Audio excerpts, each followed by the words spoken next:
Hi, I'm Karen Hurt, and I am here with our next edition of Asking for a Friend Live with Shep Hyken. And I'm absolutely delighted to have Shep joining the show today. Shep, gosh, we met, it had to be almost 10 years ago. And I would say Jacksonville, Florida. We were in Jacksonville, Florida. Mhm. We were both speaking at the International Customer Service Association conference, but it was my very first time ever on an external keynote stage. So You did great too. You I were don't know you were about with that. you were with Verizon at the time.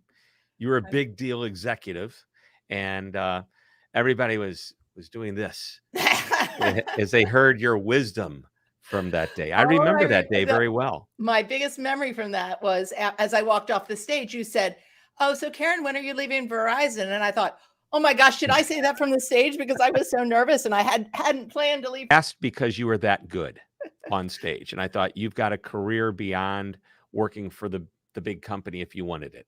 Well, thank you. I'm so glad that you're here today because Shep is an absolute customer service expert. He has written many, many books. He speaks all over the world. And you have a new book out called I'll Be Back. Yes. So You said it with a little bit of an Austrian accent there. the first thing I thought of have you sent a copy to Arnie? I did. Oh, did you really? I've sent preview copies. I've sent videos. I stalked them. No, I didn't stalk him, but I know where he works out and I know where he goes to breakfast, but I was gentlemanly enough to not do it. But I did manage to get information to him asking for the blurb. And all I wanted him to say was, read this book and your customers will say, I'll be back. But not yet. But this is what the book looks like. And it's I'll Be Back, how to get customers to come back again and again. And isn't that what we want? Yeah, absolutely. So why don't you just tell us a little bit about the premise of the book and then we'll jump right in. Sure. So the book, this is my 8th book, and in every one of my books, I have some basic foundational concepts that take up a small little portion of the book, but everything else is brand new.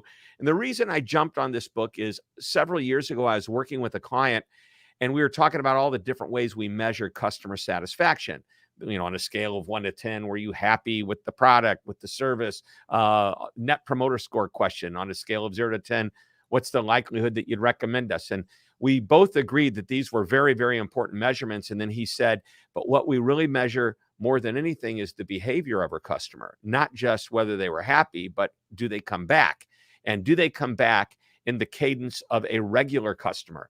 Now, this particular CEO hired me to speak to 1,000 franchisees and managers of hair salons, which I think is kind of funny since I don't have any hair. I digress.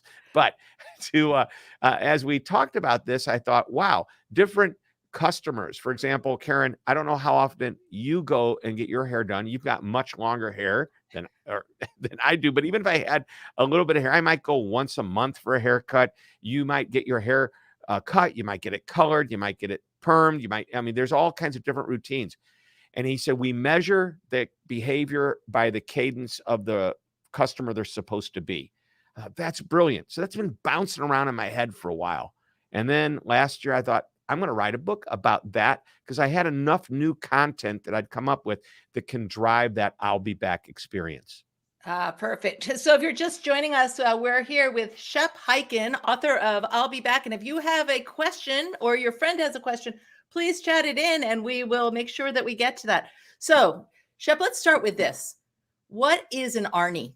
And Arnie, well, we've just talked about Arnold. And by the way, when I started to write this book, I came up with the title and the subtitle, and then I started writing the outline, and I was about 3 paragraphs in. So not very many sentences when I said, who made the words, I'll be back famous? Arnie in Terminator, the Terminator, the movie. Now, when he said, I'll be back the first time in Terminator 1, it was to come back and blow up the police station, which wasn't the good I'll be back. but it was after that. It's been in a number of movies. So the winning the Arnie is akin to the Oscar or a Grammy in the music world. The Arnie in the customer service world is when they say the customer gives you the Arnie by saying, I'll be back. It's a good thing. Excellent. Excellent. And one of the things you talk about is you say customer loyalty is not about a lifetime. Yeah.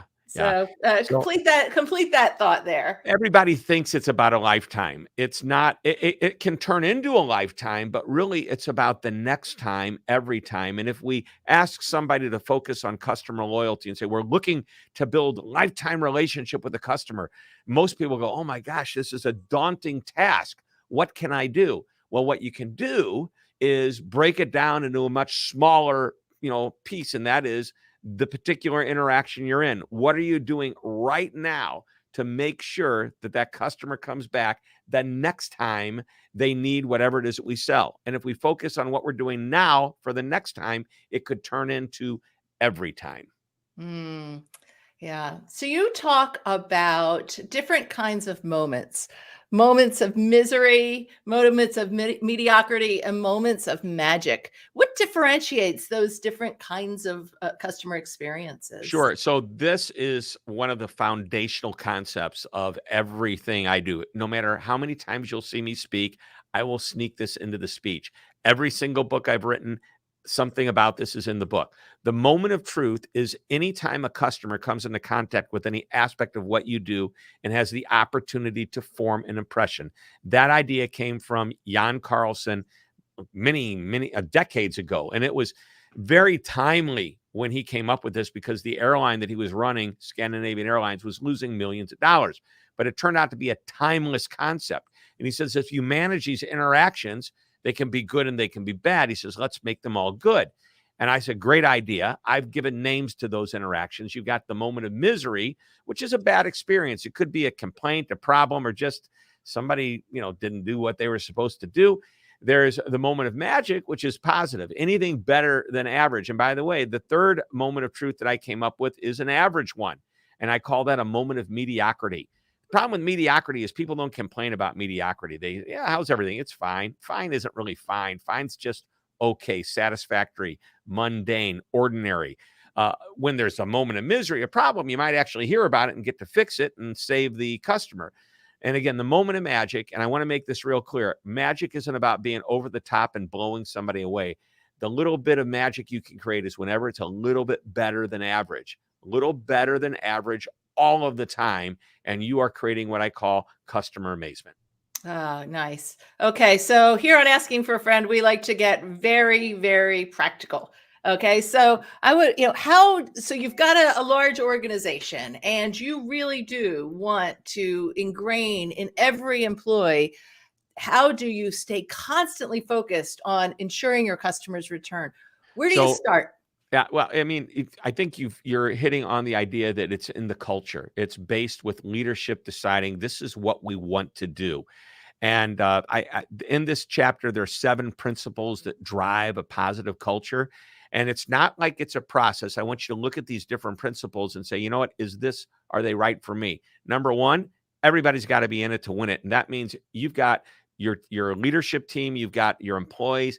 Everybody needs to be focused on building a positive experience that would make that customer want to come back.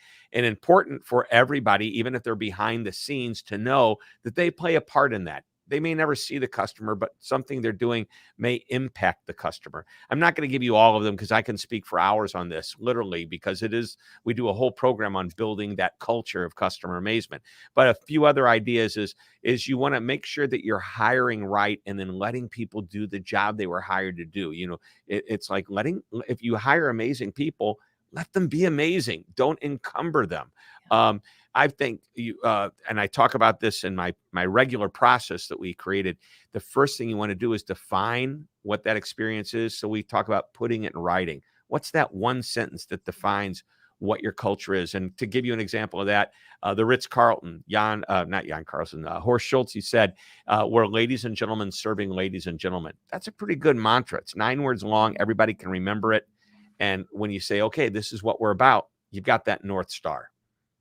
Nice. So David is asking, he says he's curious if you have a leadership approach to Arnies for employees. I do. And it's exactly tied into these 7 principles. But let me just real quick, I'll run through this probably in less than a minute. And by the way, David, thanks. I saw your comment that you liked the trailer for the book. We actually created what looks like a movie trailer for the book. And I put on these dark glasses and I walk through the streets of St. Louis. Now you know where we are. And I even have drone shots in there. It's It was crazy. fantastic. And I blow up the businesses that aren't making me happy. And I tell them that we're terminated.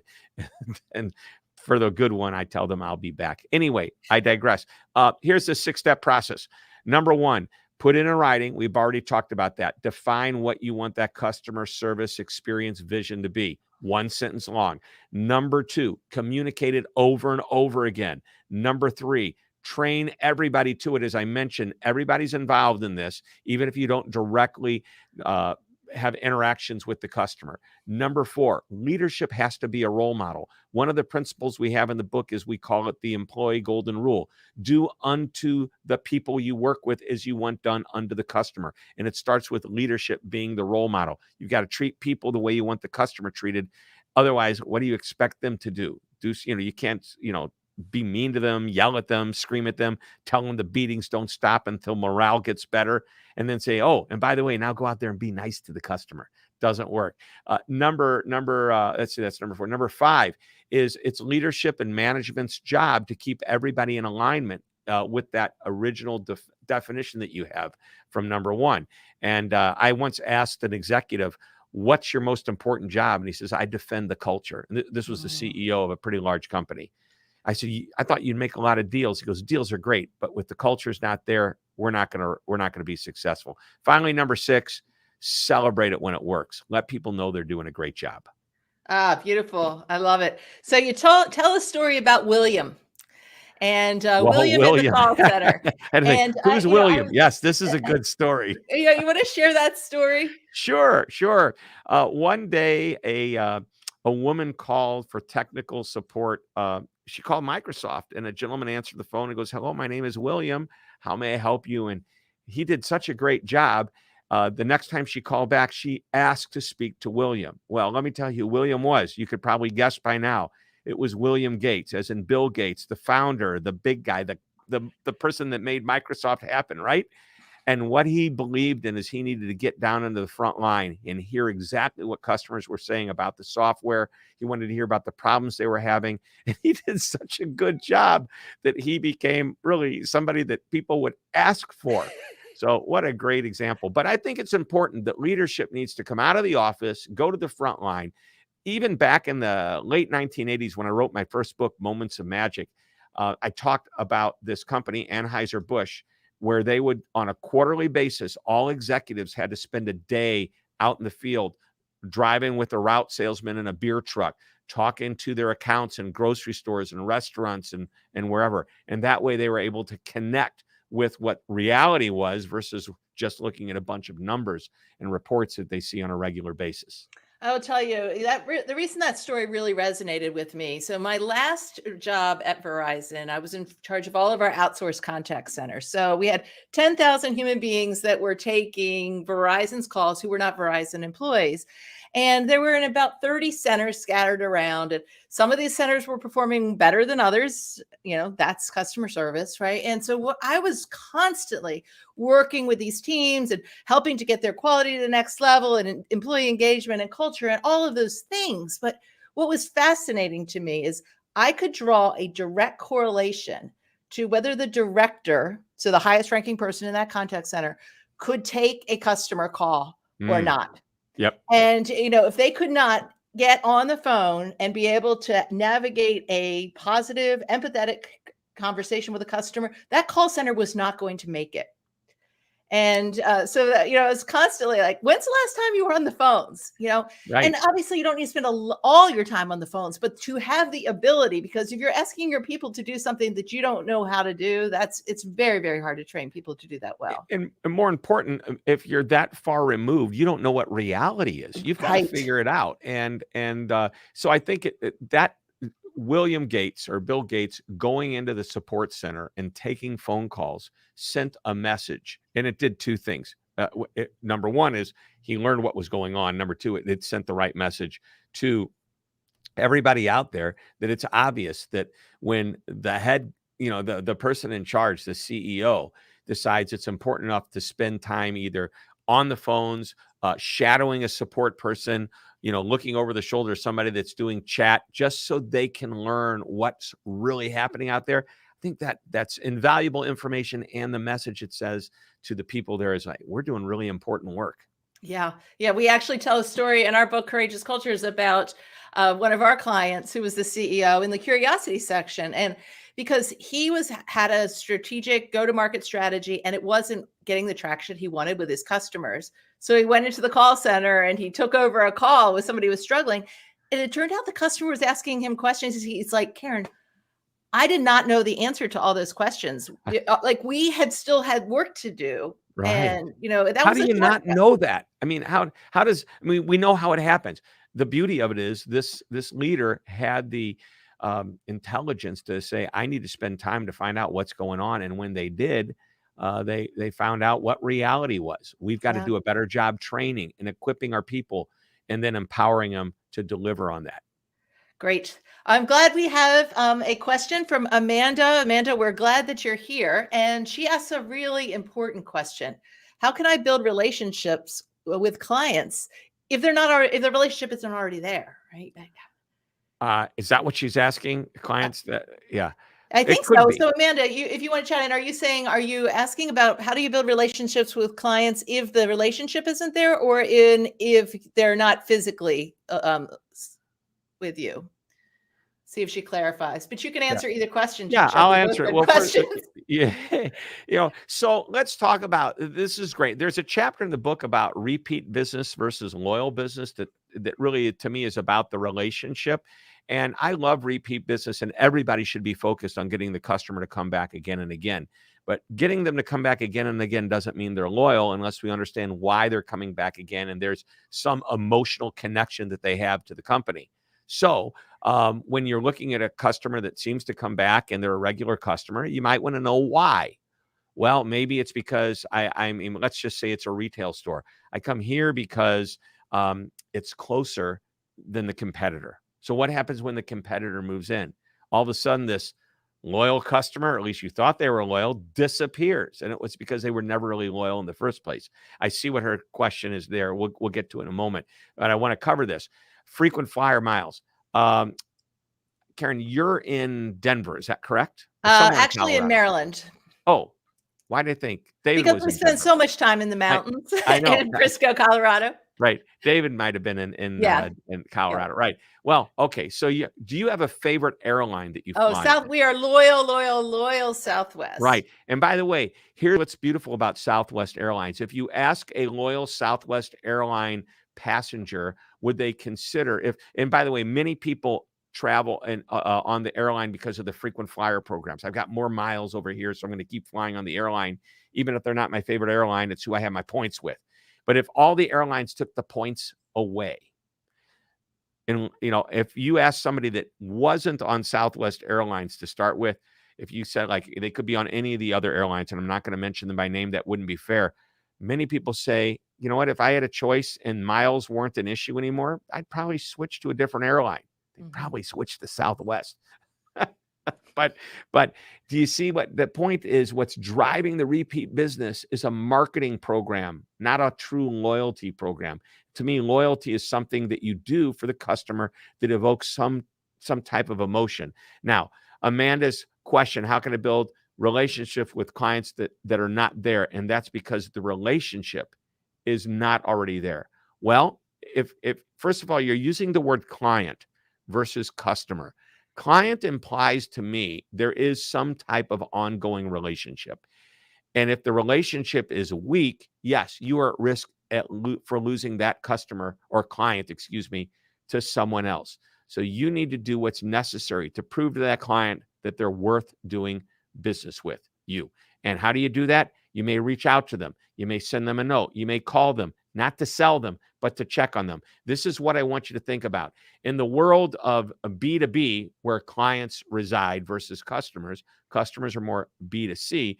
But I want you to think of yourself, if you're a vendor, is a vendor that's trying to become a partner, not just somebody that's selling something. If you can become a partner and truly understand their business, help their business, give them ideas to support them any way you can, they will look at you as a partner, not a vendor. And that is a vendor relationship on steroids that's hard to steal.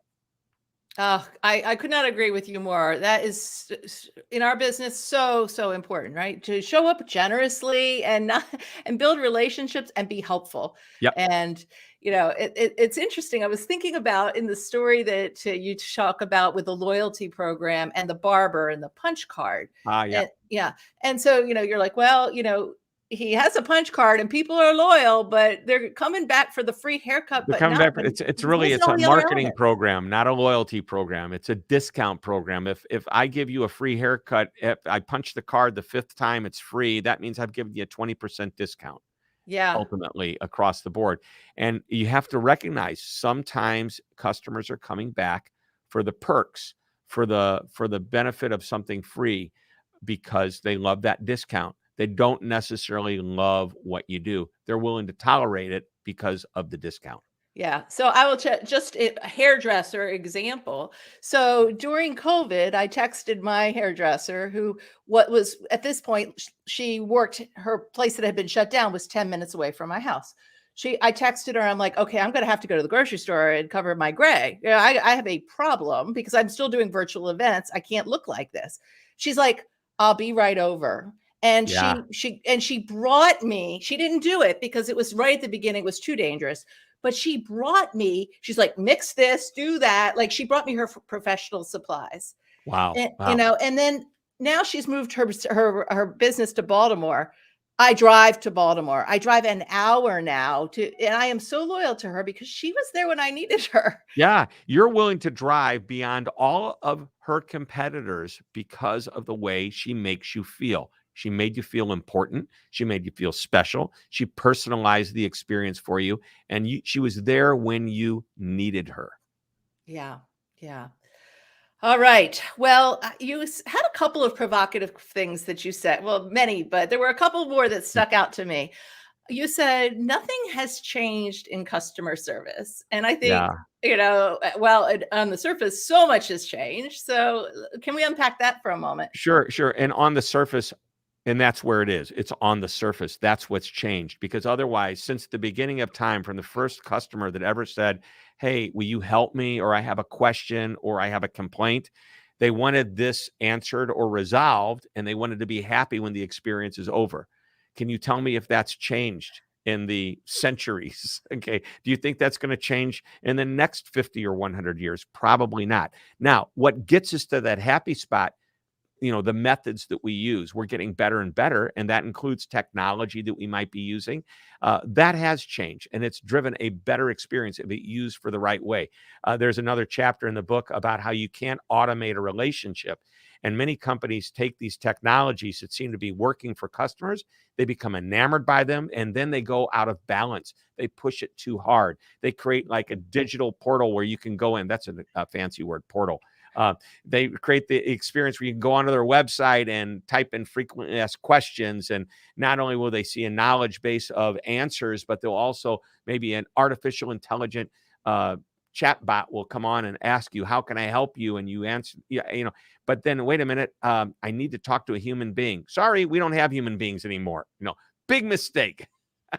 Make it easy for that customer to transition to a human when needed.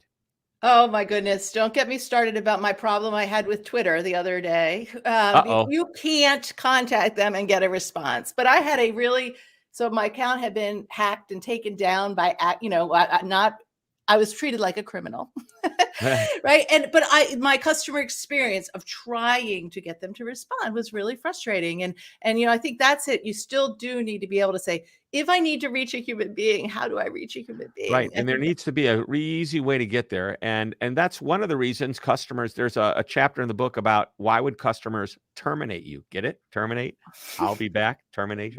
Okay. So, one of the reasons customers, I think it's the third reason in the list of 10. And by the way, there's many more than 10, but this will get you started thinking, is that you're making it hard for them to even find information to contact you. You are digging through their website, looking for a phone number, an email address, hoping. And then if you have to email that, when are they going to get back to you? I hate all the stats that I'm seeing on how long the average company takes to respond.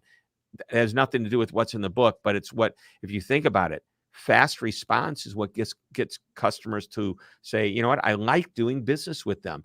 I talked about those moments of truth a little bit earlier in a conversation.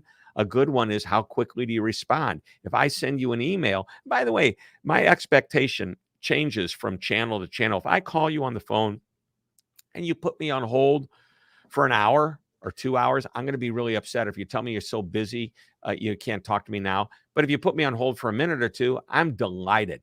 If I email you and you respond to me in under an hour, I'm like blown away, and yet if you take 8 hours or 3 days, I'm going to say, why did I even email? If I wanted the question answered in 2 days, I would have waited 2 days to ask the Right. question. Right. Yeah.